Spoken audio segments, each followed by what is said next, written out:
Hi, welcome to Calabasas Teen Forum. I'm your host, Emily Ford. Teen Forum is an opportunity for teens like us to express our opinions on different topics. Today's episode is about electronics in life and in the classroom and how it affects us.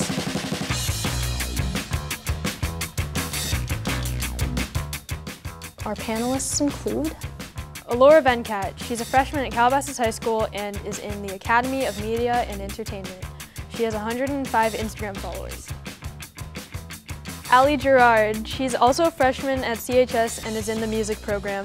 She is a competitive dancer and a big Kings fan.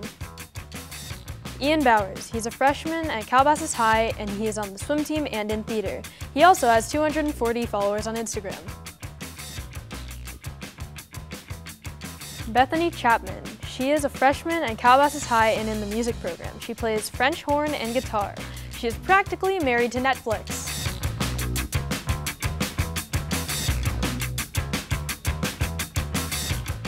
Again, our topic is electronics. And so, have any of you used electronics to help with school?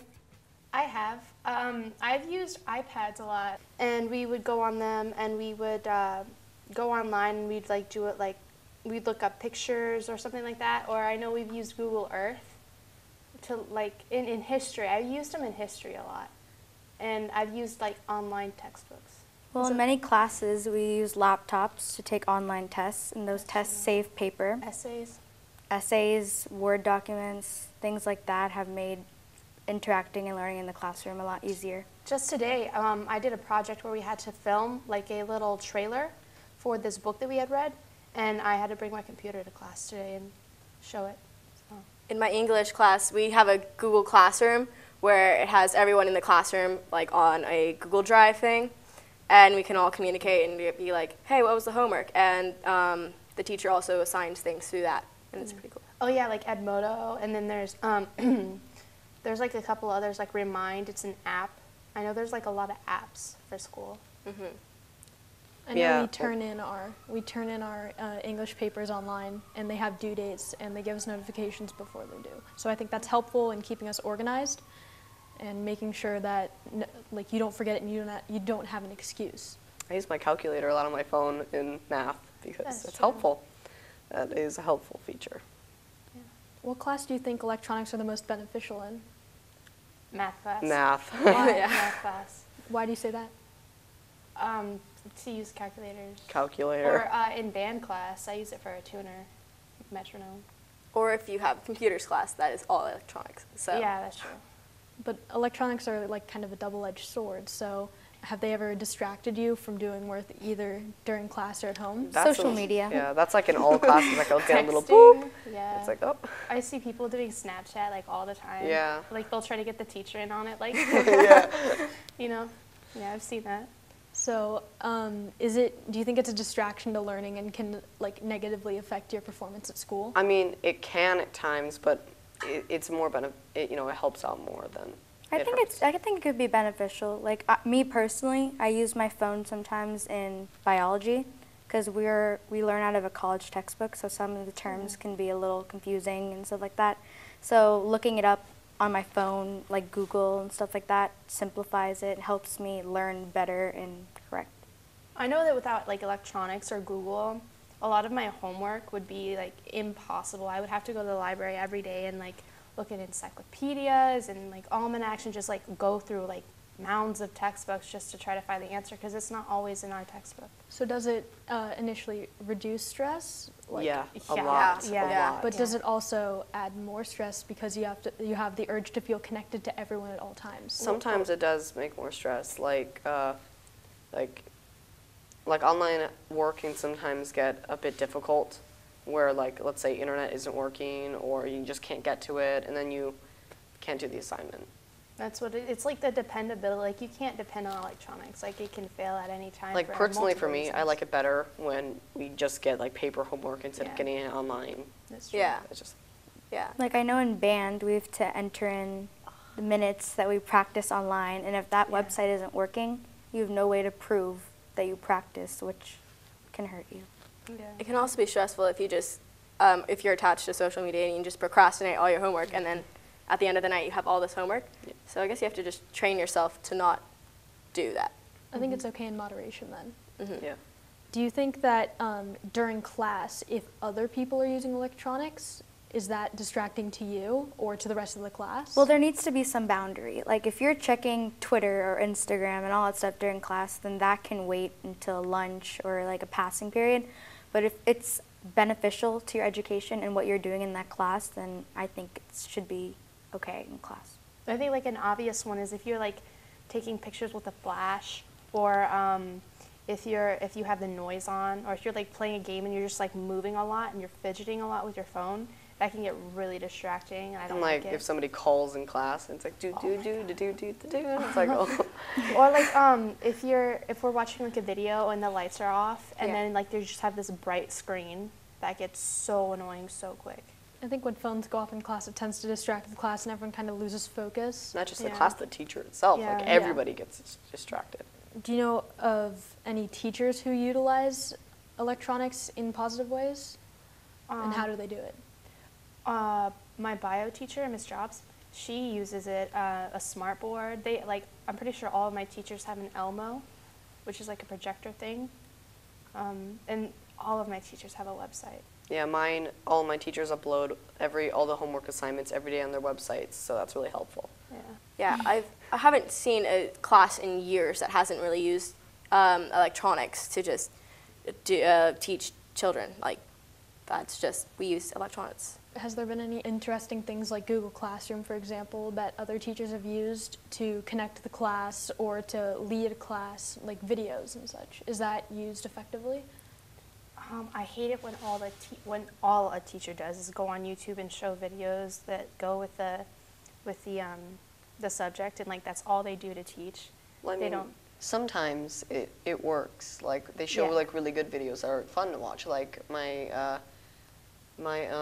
world geography teacher shows us videos in class, and they're really educating. Like they're good. Yeah. I like 'em. But I mean, I'm talking about like where they don't even try to explain it. Like they want you to read the book and then watch those videos. Yeah. That's when it gets a little bit annoying. But yeah, it could be really helpful. Do you think at home they're ever helpful in checking homework, but then also a distraction because you might have to text a friend if it's not there? So is that also the teacher's fault if they're trying to utilize electronics, but they don't exactly keep up with it? Yeah, I mean, when teachers rely only on the website to post homework, that's really annoying. I mean, if they were to tell you in class, this is your homework, and then you forgot and you went onto the website, I think that's better because there's like a backup. But if you end up having to text a friend, you'd always just like play on your phone while you wait for the next test for them to reply. And Yeah, like as much as I hate to admit it, when I go online to check homework and stuff like that, there's always a little bookmark that says Netflix or a little bookmark that says Twitter that I'm just dying to check, but it takes a lot of self-control not to. Yeah. And I feel like electronics is like if I'm ever procrastinating or I get sidetracked, like it's because of electronics. Like there's nothing else that could distract me besides. And that is a problem because I mean, like you're doing your homework on the things that make you procrastinate and not do work. So like I'll be searching something up on my phone, then I'll get a text from a friend, and I'll just start texting. I'll forget about the work, and then I'll go, oh, I was doing an essay, wasn't I? Yeah, but then when people like procrastinate with homework and stuff like that, and it piles up at night, then they don't get sleep, and then everyone comes to school tired and angry, and then they can't even focus on their learning. So it all is a huge cycle that, in a way, is very negative. I know I've lost a lot of sleep to Netflix. Haven't we all? Do you think that students should be provided with the different needs that they have in terms of electronics, like iPads or laptops, to either take home with them or to use in class, like keep them in the book rack under the desk? If the teacher requires some sort of like online thing, then they should have some type of accommodation for it. But if it's just like it would help kind of thing and it's not like they really need it, then I don't think so, because most libraries, I think, and school libraries would have them. Not all, but it's not, I don't think it's at the point where it's a necessity. For some teachers, yeah. But Like last year, actually, we did do that. We got these iPads in our class, and we were supposed to bring them home every day, but that didn't really work out. So we would just leave them at school, and we'd only take them home if we had to use it. And to be quite honest, we hardly ever brought them home, actually. They were really only used at class sometimes. They were just there. We didn't really use them that often. Since we'd use them up if he would or the teacher would ask us to look something up, and we'd all look it up and do work on it, or he'd give us a sheet, and it would give us a website to look up. But we didn't really use them that often. Well, plus nowadays, so many households have computers and iPads and iPhones and a bunch of other technologically advanced things. So if a teacher were to, say, assign homework via internet and electronics, it could make communicating with other students as well as the teacher a little easier, and it wouldn't take away from in-class time when you have the teacher. That's true. That's very true. I agree with what Ian said, how whenever I have had electronics in the class, it's very rare that we actually use them. We do, but it's not, we use paper more than we go online. I personally like that better. Yeah, me too. But could you imagine just everyone having an iPad, just walking around campus with an iPad that they bring home and bring to school every day? That would be so weird. I know there's several school districts that have done that, and it's been beneficial, but then there's also the issue oh, what if someone forgets to charge it at home? Yeah. They can't do the activities at school, so there's different negative points that can come. That's actually one of the reasons why I like paper better, because paper, you just get it and you do it. Like if they say all the tests now are online, so we'll go to do our final tests of the year, and they'll say, then they do it on the computers, and we'll go there, and we were doing this test very recently, and it was on the computer, and we there were so many kids constantly there was 20 minutes wasted just trying to even get on the site itself, because the URL was wrong, we couldn't get it in. Some people would miss a dot, and the whole thing would go wrong. Mm-hmm. The CASP testing, yeah. Mm-hmm. Yeah, that annoyed me, the fact, because my 7th grade year, we did paper, and we were one of the trials for the CASP testing. It was so annoying just because it's so confusing, and it could go down, and then you'd end up having to postpone the test date. It's just... Can you explain a little bit of what that test is? Because I'm not familiar with it. Oh, the CASP test. It's, I forget what it stands for, but it's an online test. Mine was for math, and you go online, and everybody has a statewide student ID, and you type that in, and then you have to narrow it down to where you live, what classroom you have, and then what teacher. And then there's at least 2 or maybe 1 test that you take, and you type it. It's not just A, B, or C. It's you type it in. They have this whole thing. You have to read it, and you give paragraph answers. That was It's a really bit different. annoying. Mine was we did it in English, and we had to answer these they'd start off really simple, really simple, 2nd grade, and then it started getting harder to we see words we haven't even seen in our entire lives before, and it was just one of those tests to see where we are in our intelligence. Yeah, I remember that test. Was that this year? Yeah, it was this year. We were supposed to do it the beginning of the year, but we didn't end up doing it till a month later because every time we went to the lab, it was already, no one could get on, and it just wasn't working. Yeah, it was broken. The Wi-Fi wasn't working one day, the library was full another day. It's just either the electronics weren't accessible or it was broken. And I think that is an issue when you're trying to plan out these different things. You need to know what needs to get done and how to help all the students, because I know some teachers, if there's an issue with the students, they're not familiar enough with what's going on, they can't help. And you have to figure it out yourself. And that's the fault of relying on electronics, because you just never know. So many things can go wrong. Yeah, all of this class time is wasted just trying to help those 3 people who can't get on. Yeah. One thing I'd like to bring up is the fact that going online and just the resources of having that is it saves money for some schools, because it would be cheaper to do an online virtual field trip, to somewhere that's halfway across the world and they could never afford, but they could do it because they bought a $50 or $20 program online where they can go through it on the computer. And I've done that. I did it with the Anne Frank Museum last year, and it was really cool. It was interesting. So in on another note, so in life, do you think that electronics, like I always see people walking around campus just looking down at their phones all the time. I feel like a lot of people miss opportunities by just walking past other people who like could become their friends or whatever just because they're staring at their phones. Do you think that's an issue that is concerning our generation and the generations? It's really messed up, like communication, because like I know personally, and I'm sure everyone else feels the same way, you just feel a lot safer talking behind a screen. And then when you see like some people in like at school or other places, it just kind of, there's like an awkward feel in a way because you don't have that protection behind your phone. Yeah, like a phone is like a teenager's life. Like it's like their little digital thing. Like everything is, it's like, I don't know how to explain it, but it's just like some sort of, it's like their life in a little electronic. And so like but this happens every time. Whenever you go somewhere with friends, there's always like one or two friends, maybe sometimes three, that like we're all talking, and it'll be that like those other three, like we're all in a squad, and there's like the little ones like a little farther behind is texting or doing stuff. And sometimes it's texting about us, like, oh my gosh, you're so annoying, or like sometimes it goes negative, and it does. Phones can be very distracting. And I think that like people, they'll be like, oh, let's get together, and then they will, and the whole time they're just sitting there on their phones. Yeah, like, that's how it is now. I prefer human to human contact. Like I don't think I text a lot. And it makes it difficult because one of the big things about like conversation is to be able to see the person and hear their tone of voice, but when you're texting, all you see is words. Yeah. And just a simple like few marks like or okay. Yeah, sometimes you think they're saying it like they're snapping at like, you. Okay. Or they're totally okay. like I've gotten into a big fight with my best friend.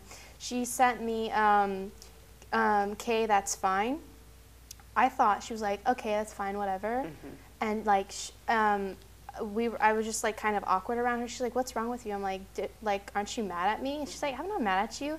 This whole thing because of like just a miscommunication, and it causes so many problems. It happened to me too, like very recently actually. It was like I had plans and I had to cancel something, and then it was like, okay, well, have fun. And like I kind of read that in the wrong way. I was like, ooh, like I thought the person was mad at me. But they weren't.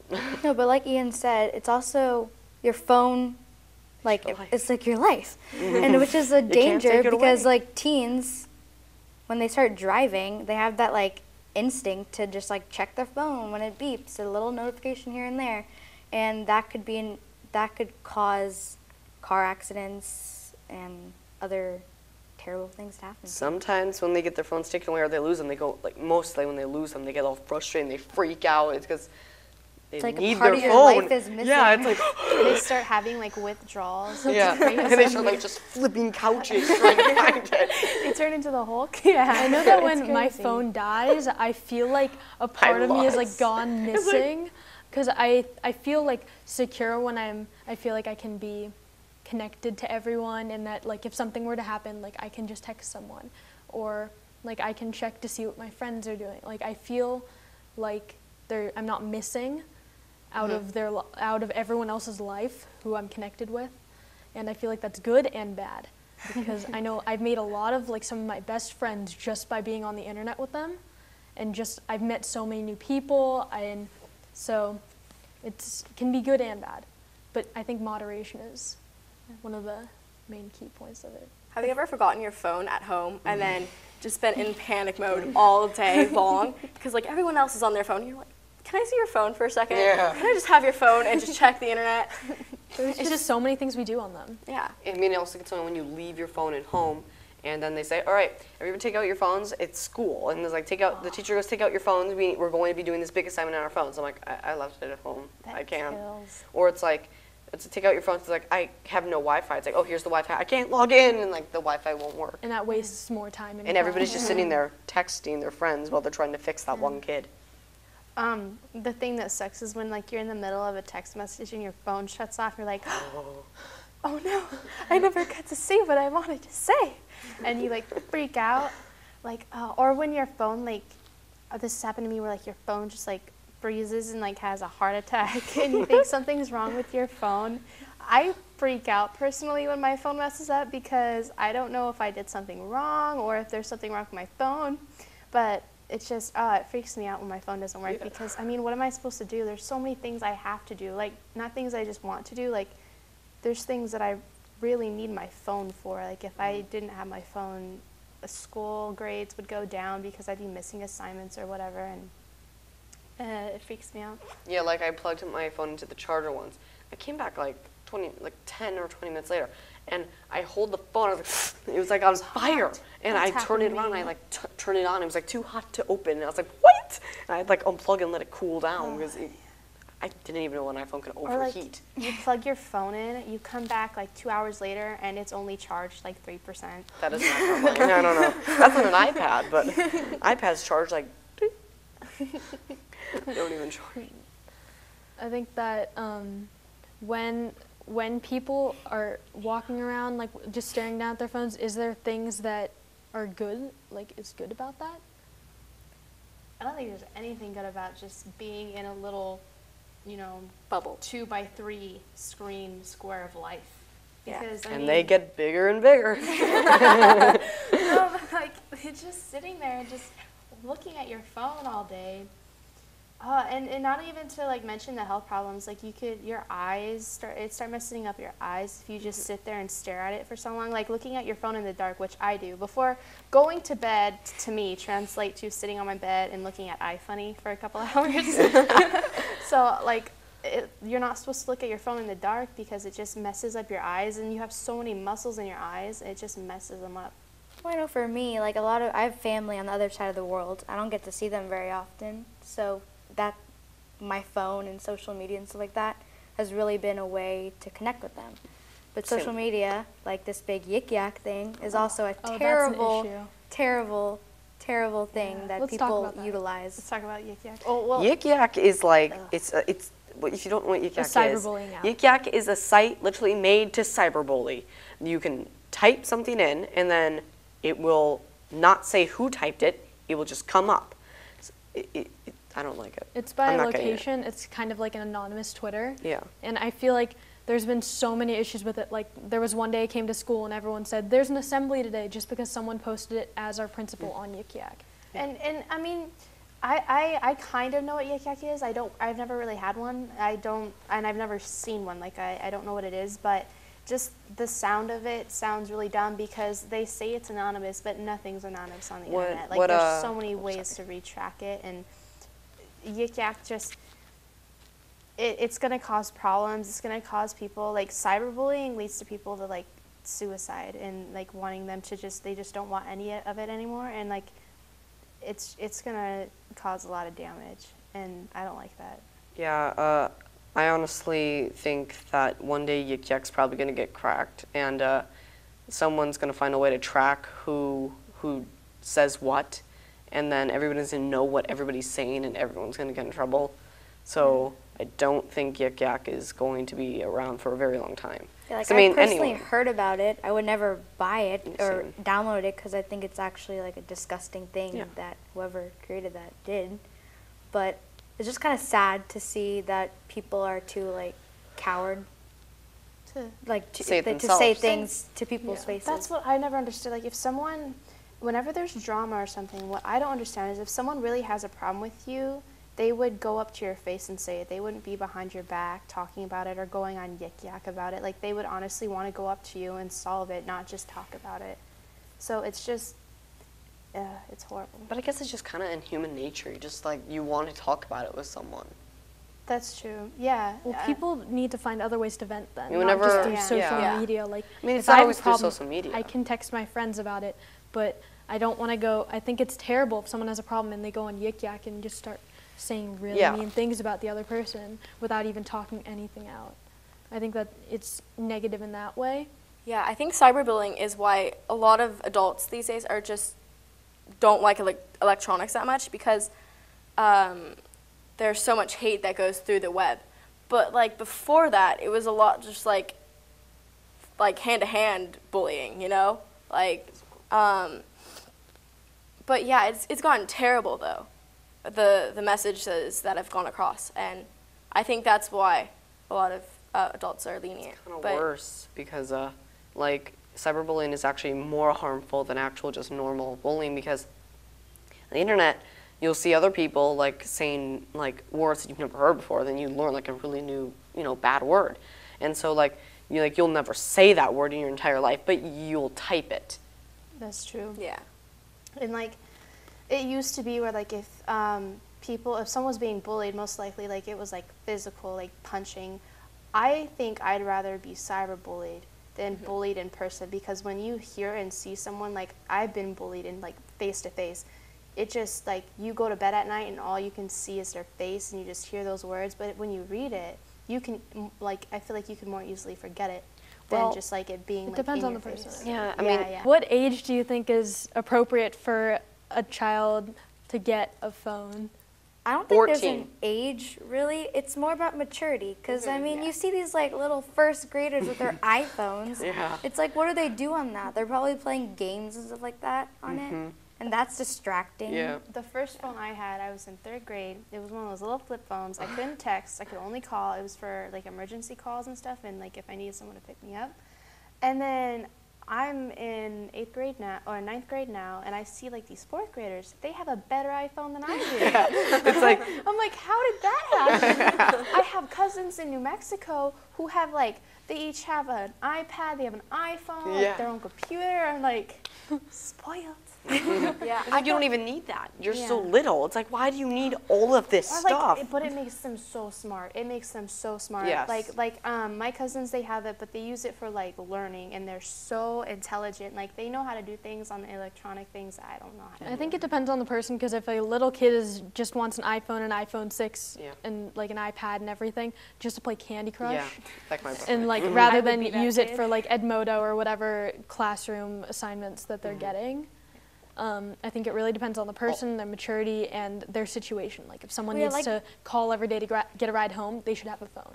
Yeah, like Bethany said, when I was in 2nd grade, I got my first phone. It was literally like that big. And it was because, well, I had a young sister who was a baby, and my mom had to be home with her. So if she was late to pick me up, all I could really do on that was call my mom, my dad home, take a picture, I don't know. But it's more about the maturity. Like I got my first iPhone when I was in 7th grade because that's when technology, I felt, in my education was really starting to pick up, like how often we used it I in did the class, same. stuff like that. So in that case, I felt that I was ready. Like, not only are these younger kids getting the iPhones, iPads, computers, they're actually joining social media. Like, I have seen 3rd graders with social media Instagrams, and like, I'm like, why are you even on this site? You don't even know They how have to, like more followers than I do. yeah. It's like there's a 4th grader, and then you see like, and like you'll be like walking up like down the street, and then like another like this little 3rd grader will be walking down, and they'll be like calling their other friend, and they're going, yeah, I'll meet you at the bus. And I'm like, wait, why do you? I know. Or I'll see them like on Twitter, and I'm like, you're in 2nd grade. I have an Instagram and a Twitter. I don't have a Facebook, but I don't really even use them that often. And then I think it takes away the innocence of some of these kids, because there's some stuff on the internet that obviously I didn't know about till I was a lot older. And then they're like posting about it, they're looking at it, I'm just like, no, you're a little brain. And it's horrible to think that, something that was originally supposed to be for the greater good is just being used for something that, And social media is really for more older people that actually like know more. So it's like when you see little kids going on there and they start reading things, like it helps their reading, but it also kind of affect it because they're reading bad things. Yeah. And then they start thinking that's appropriate because other people are doing it. So they start turning into bad little kids. And also, I don't think they have like as good common sense. Like I would know if I'm on a vacation, I do not post pictures while I'm gone, because otherwise someone could come and see, oh, they're geotagged here, I can go like steal something from their house, or like geotag where all my photos are on like a public Instagram or whatever, because otherwise they don't know that, so everyone could know where they are, and they could have like 8,000 followers or whatever. Yeah, I never use those little tags where it tells me where I am. Yeah. Never. I think there should definitely be an age limit. I don't know if there isn't. There is. There is an age limit. The but legal but no limit one is follows 13. that. Nobody they need follows to- it, they like need to- Facebook. Yeah, they need to reinforce it, I think, because these little kids, they need to be protected, and they need to keep their innocence longer, because there's too much bad things that they shouldn't know about. My first phone I got in 5th grade, and it was a smartphone. That was a big mistake. I didn't need that. I didn't use it, and I remember being really upset because I had limited text messages. I didn't even text people, and I was upset about that. And I mean, it just didn't make sense, really, because why do you need it at that age?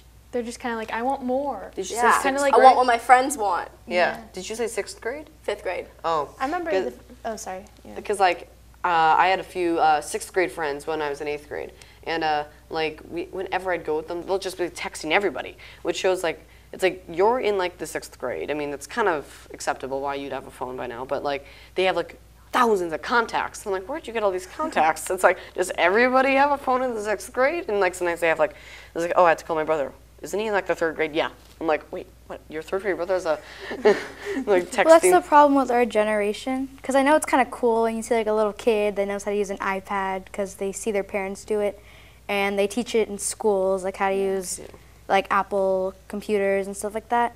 But when they like grow up, they're gonna be exposed to so many things, like the innocence that they lose. I think, well, there's also a lot of programs like parent controls that you could put on there, but No, but they don't do that. They don't know how to do yeah, it. parents don't realize that, or maybe they just think, oh, not my kid, you know, like the rose-colored glasses things, like, oh, my kid would never do that, but Yeah, then they do it. don't realize that, and it's just, I think electronics can benefit, but I feel like they do, the damage that they do sometimes isn't worth it. That's all the time we have. Thank you for your input, and thank you for watching. If you want to watch any other episodes or you have any questions, go to our website, cityofcalabasas.com. I'm Emily Ford, and I will see you next time on Calabasas Teen Forum.